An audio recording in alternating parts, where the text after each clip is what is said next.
Al-Ijaza, mais ce qu'on appelle ici en France la validation de science. Al-Ijaza. Al-Ijaza, ce mot est utilisé dans deux sciences, dans Al-Hadith et dans Al-Fiqh. Dans Al-Fiqh, c'est un chapitre juridique. C'est dans le chapitre de la procuration, on dit Al-Ijaza. C'est-à-dire, je donne une permission à quelqu'un d'accomplir un acte financier ou peu importe à ma place. Ce n'est pas notre sujet. Donc, Al-Ijaza, comme dans le sens actuel, comment elle est utilisée, c'est donner une validation, ou bien donner la validation à quelqu'un de faire le fatwa. Le mot Al-Ijaza a existé uniquement dans la science de l'hadith. Et au premier temps, il y avait une grande divergence sur l'autorisation de l'Ijaza, dont l'imam Malik, Ibn Anas, Shu'ba, Ibn al-Hajjaj et les autres savants ont interdit strictement l'Ijaza. Les autres savants ont autorisé l'Ijaza. Et cette divergence a duré environ 2 siècles sur le statut de l'Ijaza. La majorité des salaf, ils interdisaient l'Ijaza. Certains savants de salaf ont autorisé l'Ijaza. Qu'est-ce que l'Ijaza dans la science de l'hadith? C'est l'idhnu bir-riwaya. C'est la permission de la transmission. C'est-à-dire le savant donne à quelqu'un d'autre de transmettre ces hadiths qui se trouvent dans un livre. L'ijaza n'a pas une autre définition. Il n'existe pas l'ijaza dans le fiqh ou dans les fondements, ou même dans le Coran al-Karim et la récitation, n'existe pas le mot ijaza. Ijaza, comme terme, a existé beaucoup plus tard dans les autres sciences en dehors de l'hadith. Beaucoup plus tard, plusieurs siècles après, ce mot a existé. Pas est devenu obligatoire. Elle est devenue obligatoire. C'est juste que l'existence de l'ijaza, l'apparition de l'ijaza, c'était beaucoup plus tard. Donc au premier temps, au 2e siècle après le prophète sallallahu alayhi wa sallam, certains ont évoqué le mot al-ijaza. Est-ce que c'est autorisé ou pas? C'est-à-dire, je me dirige vers un savant et je lui demande ses hadiths. Je lui dis, tujizuni fi riwayati hadithik. Est-ce que tu m'autorises de transmettre tes hadiths, par exemple, qui sont dans ce livre ou dans ton livre, etc. Comme par exemple l'imam Al-Qadi Iyad rapporte dans son livre Ilma avec sa chaîne de transmission d'après Abdullah ibn Wahb qu'un homme est venu voir l'imam Malik lui a dit Ya Malik, hada kitabuka bayna yaday atujizuni fihi. Lui a dit Oh Malik, j'ai ton livre, c'est-à-dire le Muwatta entre mes mains. Est-ce que tu me donnes l'ijaza? C'était de cette manière l'ijaza au premier temps. Donc, la majorité de salaf, les grands savants de l'hadith, l'interdisaient strictement. Certains d'autres savants, ils ont dit, on ne voit pas de problème dans l'ijaza. Il y avait une divergence qui a duré environ 2 siècles. Plus tard, la majorité de salaf salih, ou bien la majorité des savants ont changé leur statut envers l'ijaza, c'est devenu quelque chose halal, autorisé, pas obligatoire ou une condition dans la science. Quel est le sens de l'ijaza? L'ijaza tahfadu sanada wa la tufidu ilma. L'ijaza, elle préserve la chaîne de transmission, mais elle ne donne aucune science. Avec l'ijaza, on préserve la chaîne de transmission entre le prophète sallam et nous, qui est important en islam. Mais elle ne donne aucune science. Et l'ijaza existe uniquement dans la science de l'hadith avec la divergence. Est-ce que c'est autorisé ou pas? L'avis que je vois prépondérant que l'ijaza est autorisé dans la science de l'hadith afin de préserver as-sanad. Sinon, au premier temps, il n'y avait pas l'ijaza. On venait, le savant récite ou bien un élève récite le hadith et on prend notre livre et on sort. C'est ça, l'ijaza, c'est les salaf salih. Ou bien la transmission de l'hadith chez salaf salih. Plus tard, on a trouvé cette méthode, ce qu'on appelle l'ijaza. Il y avait une divergence. Maintenant, la majorité, ou bien les savants récents à partir du 3e siècle, la majorité des savants autorisent ce qu'on appelle l'ijaza. Mais sachez que l'ijaza ne donne aucune science. L'ijaza nous autorise de transmettre le hadith d'après le prophète sallallahu alayhi wa sallam. Les récitateurs, lorsqu'ils ont vu les savants de l'hadith en train d'évoquer le sens de l'ijaza, certains récitateurs ont autorisé l'ijaza. Mais dans aucun cas, l'ijaza n'est considéré comme une condition de la transmission de science. L'ijaza a existé uniquement dans la science de l'hadith. Et autre chose, par exemple, si on veut chercher la définition de l'ijaza, on ne trouve pas de définition de l'ijaza en dehors de la science de l'hadith. Cela nous montre que l'ijaza a existé dans les autres sciences, au moins on trouve sa définition. Comment les savants d'une science définissent cette ijaza, alors que l'ijaza on la trouve uniquement dans la science de l'hadith.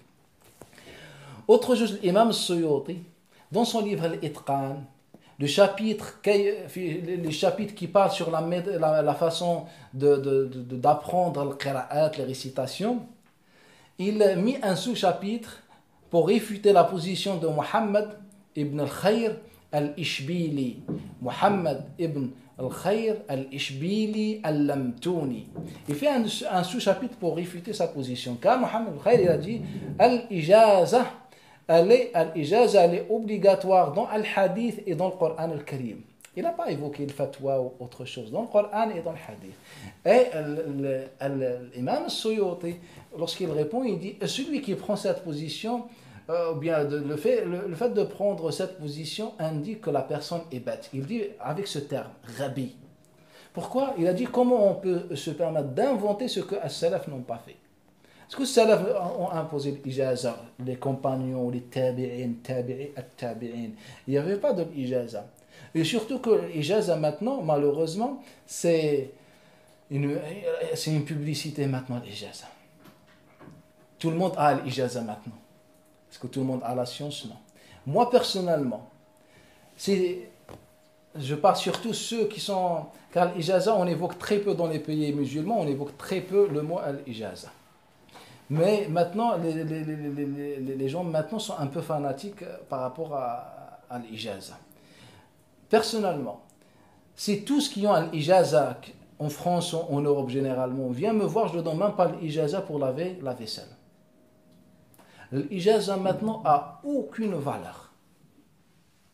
L'ijaza réellement n'a aucune valeur. Maintenant, c'est juste une publicité commerciale. Pour commercialiser notre science, ou bien notre position, ou bien pour remplir un peu les poches et d'être reconnu célèbre, c'est vraiment dans ce contexte. Les gens, ils sont venus du bled, ils ont trouvé que le niveau scientifique est un peu modeste, donc ils sont retournés dans les pays musulmans pour obtenir soi-disant l'ijaza, ils sont revenus maintenant, ils ont dit non, on a l'ijaza. C'est quoi l'ijaza? Ce n'est pas l'ijaza. Ça, c'est un mensonge. Et après l'ijaza, l'ijaza n'a aucune valeur chez les savants. L'ijaza existait uniquement dans la science de l'hadith, avec la divergence. En dehors de la science de l'hadith, n'existe pas l'ijaza. Et ça, c'est le résumé de la parole de l'imam Jalaluddin Suyuti dans son livre Al-Itqan. Et Jalaluddin Suyuti, il est dans la bonne position, qui lui donne toute permission d'évoquer le sujet. Pour quelle raison? L'imam Jalaluddin Suyuti, c'est parmi les savants qui avaient plus de ijaza dans Al-Hadith. Et celui qui a écrit le recueil, le plus gros recueil dans l'histoire musulmane de l'Hadith. Quand il y a environ 50 000 hadiths. Donc celui qui dit ça, il n'y a pas de ijaza en islam. L'ijaza de l'islam, c'est la science. Ijaza dans le hadith, comment on fait l'ijaza dans le hadith? Lorsque Ibn Abi Daoud est parti en Irak, le fils de Abi Daoud al-Sajistani est parti en Irak, les savants de l'Irak ont entendu que Ibn Abi Daoud parle de la religion, etc. Ils sont venus le voir. Ils ont dit تحدث عن رسول الله صلى الله عليه وآله وسلم فهاتي حديثك. Donc tu rapportes d'après le prophète, tu donnes le fatwa, etc. Il écrit les livres, donne-nous tes hadiths. Il leur a rapporté dans la même assise 30 000 hadiths du prophète sallallahu alayhi wa sallam en faisant 6 erreurs. 6 erreurs.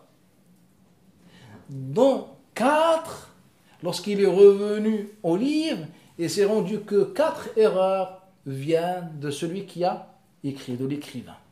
C'est-à-dire il a fait que 2 erreurs. C'est ça la science, c'est ça le hadith. Celui qui par exemple parle le hadith, c'est de cette façon. Hati. Pas j'ai l'ijaza, mais mon hadith il est dans le Bukhari. Ça c'est pour tout le monde. Même à une bête, elle va te dire le hadith il est dans le Bukhari, mais nous on veut toi. Abu Daoud al-Tayalisi, le livre qu'on a entre nos mains, Musnad Abu Daoud, comment il l'a rapporté? Fi Majlis, une seule assise, il a rapporté le Musnad. 30 000 hadiths, en prenant en compte les chaînes qui se répètent. C'est-à-dire 30 000 chaînes de transmission. Zahabi, les savants, lorsqu'ils donnent la biographie de l'imam Tayalisi, wa akhta'a bid'ata akhta'in. Il a fait quelques erreurs. Dans 30 000 chaînes de transmission, quelques erreurs.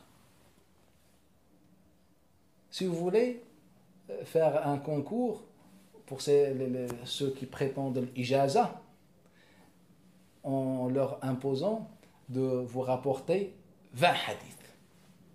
Et vous allez voir combien d'erreurs.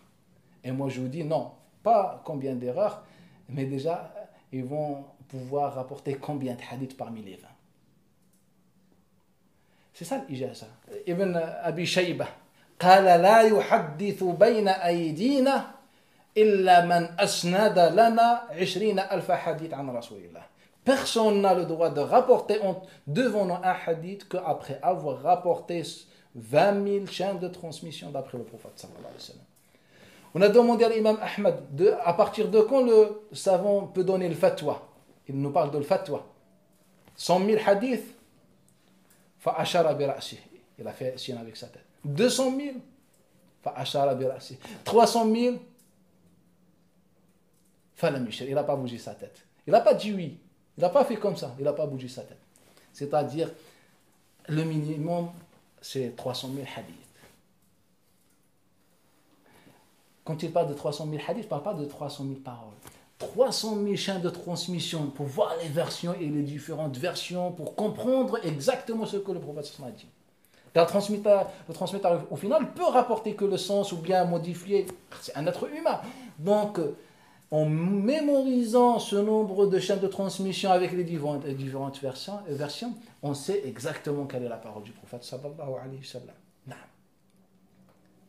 L'imam Abu Hanifa, à partir de quel moment il laissait ses élèves donner al-fatwa? Pas l'ijaza.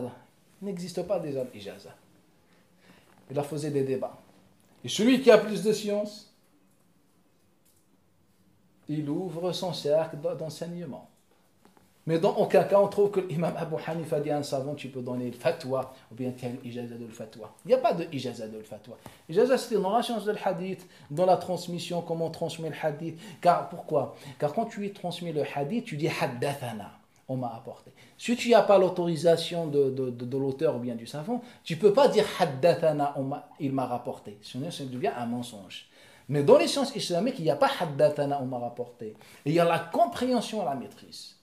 Et c'est pour ça, dans la question précédente, je vous ai donné des éléments importants et fondamentaux qui peuvent nous aider à reconnaître le savant des autres. Mais maintenant, l'ijaza, c'est maintenant du commerce. Tout le monde a l'ijaza. Qui c'est qui maintenant qu'il n'y a pas de ijaza? Tout le monde, toute l'humanité maintenant a l'ijaza. Et l'ijaza, elle est fournie gratuitement. Elle est fournie gratuitement. Et par qui, après on se pose la question, par qui elle est fournie, l'ijaza? Et même si on suppose que par un grand savant. Mais ça ne prouve pas la science de la personne. Ça ne prouve pas la science de la personne, sachant que la majorité de l'ijaza donnée maintenant est partagée gratuitement. Ce n'est pas après avoir montré une compétence. Et même si la personne vient apprendre auprès de moi, il reste 20 ans. Mais au final, il est nul. Il n'a pas de volonté. Il n'a rien appris. Et je lui donne l'ijaza. Il va parler de la religion. On a une raison. Regardez le discours des gens maintenant. Regardez les discours de soi-disant prêcheurs et savants qui ont plein de ijaza. Et vous allez voir que ce sont des discours maigres qui ont aucune science, aucune profondeur, aucune compréhension, ni rien du tout. Malgré qu'ils ont l'ijaza, ou bien les ijazat. L'ijaza n'a aucun rapport. Il n'existe pas en islam l'ijaza. C'est celui qui dit l'ijaza est obligatoire, il a fait une bid'a. Car il a inventé un statut qui n'existe pas en islam. Mais maintenant, quelqu'un nous dit que lorsque un savant donne l'ijaza à un autre, cela nous montre qu'il valide sa compétence. On lui dit non. La réalité prouve le contraire. Et vous avez qu'à écouter les discours des gens qui ont des ijazas, ou bien plein des ijazas, soi-disant ijazas un peu partout, alors que ce sont des ijazas qui n'ont jamais existé, mais bref, ils ont plein de ijazas et on écoute leurs discours pour voir leur science. Ça ne veut rien dire maintenant. Même les ijazas officiels maintenant, ce qu'on appelle le doctorat. Maintenant, les gens, ils aiment beaucoup ce titre. Il a le doctorat. Wallahi, et Tallahi, et Allah Ta'ala est témoin. Je ne connais aucun docteur à qui je peux donner une ijaza de ce qu'on appelle collège ou même pas primaire, même pas. Il y a pas. J'ai fréquenté beaucoup de docteurs qui ont de doctorats dans les sciences islamiques, d'autres dans le hadith, d'autres dans les sciences de la langue arabe par Allah Ta'ala et Allah Ta'ala est témoin. Et je ne suis pas un savant et je suis loin d'être un savant et je suis ignorant comme tout le monde, on essaie d'apprendre notre religion. Mais, wallahi, ils n'ont aucun niveau. Aucun niveau. Donc, si moi, dans cette position de l'ignorance, dis cette parole, donc on imagine les niveaux des autres. Et je me rappelle un jour, j'ai demandé à un professeur, c'était à l'université où j'étais, c'est un spécialiste dans la langue arabe, doctorat. Et j'avais fait une recherche sur la métaphore. Et certains sujets, ou bien un sujet précisément dans la métaphore, m'a beaucoup posé de problèmes. J'ai trouvé un peu difficile. Alhamdulillah, 6 ans plus tard ou 7 ans, j'ai compris, j'ai trouvé sa solution. Alhamdulillah. Je lui ai posé la question. Wallahi, j'étais celui qui pose la question. Après quelques secondes, j'étais obligé de donner des réponses. Il n'a pas compris déjà la question. Après, j'étais en train d'expliquer, voilà, que cette question, etc. Et là, le doctorat, il a passé toute sa vie. Un autre docteur, et Allah Ta'ala est témoin. Et ce docteur que j'ai rencontré, il est maintenant professeur à l'Université islamique internationale du Pakistan, à Islamabad. Toute sa vie, il a étudié que les sciences de la langue arabe. Et il est professeur il a un doctorat de la langue arabe. Wallahi, on parlait de la grammaire. De la grammaire et de al-balagha. Et parmi qu'on parlait, je suis rentré dans la science de l'indication, ilm al-dalalat. Je commençais à détailler. Elle m'a dit, cette science existe. Alors que pour moi, c'était évident. Et moi, quand je dis ça, ce n'est pas maintenant, il y a des longues années qu'on a établi, qu'on avait des relations, et alhamdulillah. Ils ne savaient pas qu'il y a en religion, il y a ce qu'on appelle la science de l'indication. Et j'avais pas mis nos conversations, c'était sur l'amr, l'ordre dans la langue arabe. Et ça n'existe pas maintenant dans les dictionnaires soi-disant qui enseignent les langues ou bien les chouyours. L'ordre dans la langue arabe, lorsqu'on dit fi'l amr, un ordre, c'est pas uniquement par rapport à la grammaire. Sinon, l'ordre peut indiquer l'interdiction. Ceux qui ont étudié avec profondeur cette science, la science de la langue arabe, ce sont les fondamentalistes. Quand on dit ordre dans la langue arabe, ça ne veut rien dire dans la compréhension. Car certains ordres, si on dit il est ordre, on affirme que c'est un ordre, ça devient une mécréance. Comment ça? Rabbana ghfir lana. Je demande à Allah le pardon en utilisant l'impératif ghfir. Donc si je dis que c'est un ordre, c'est une apostasie. Personne ne peut donner un ordre à Allah Ta'ala. Mais comme terme technique, dans la grammaire, on dit amr. Mais dans la compréhension, le sens, ce n'est pas amr. Ala kulli hal, j'étais en train de lui expliquer la différence entre un terme technique, entre le sens et entre la méthodologie de fondamentalisme et savant de la langue arabe, de la grammaire. Il m'a dit non, ça n'existe pas. Et on parle de celui qui a un doctorat.